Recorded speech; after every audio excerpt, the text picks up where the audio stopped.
अरे छोरा दंत टेड़े खिली छो तो निशा चढ़िया थई जा बाबा जिने अज डाडो मरिया त जेरो हुजे हां त सोरन वालन जो बुश जो पटको बदराया।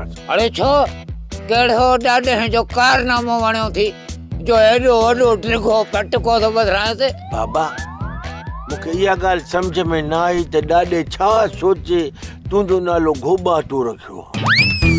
कसम भंग भटारिया जो नाला त मुखे ॿिया खोर अचनि था पर जॾहिं घोबाटो लफ़्ज़ ॿुधां थो त शर्म खां कजो हेठि माण्हू त तूं घोबाटे जो पुटु वरी मथां इश्क थो करी हिन बाटीअ सां जे भुल में माईअ जा माई त चौंपलानी भॼी पई अध मां पोइ वरी एल्फी बि मूंखे वठणी पवंदी गंढे जॾहिं सिधो कयईं। अरे चुप कर मुंहिंजो नालो बाबे मीर सोबदार सईद रखियो मार पे मामा लालूअ खे मुंहिंजो नालो घोबाटो रखी छॾियईं।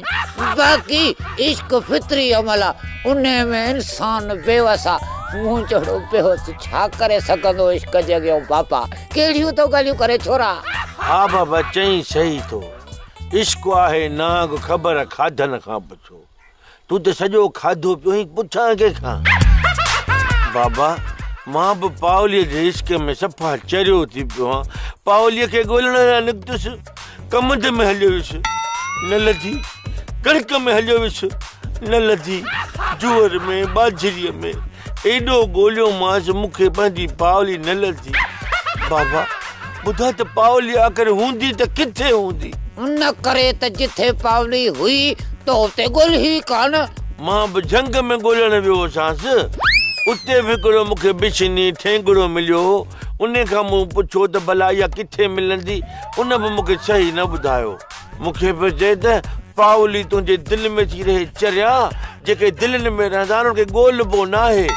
जेको ॾिसांसि पियो हेॾे अंदरि बि ख़बर नथी पए ऊंधे लॻी पई आहे लही टकाने दिलि में अंदरि न तुंहिंजी दिलि में पावलीअ जो प्यार थो रहे पावली त पाण अगवा थी वई आहे न। अरे हा बाबा इहो अकुल त मूंखे आयो ई कोन। अरे दिमाग़ सॼो इन भंग सां भरिजी वियो थी अकुल लाइ जाइ बची किथे थी जो तोड़ी अकुल अचे न थोरो खानो खाली त झिकड़े पाछे पर वाकई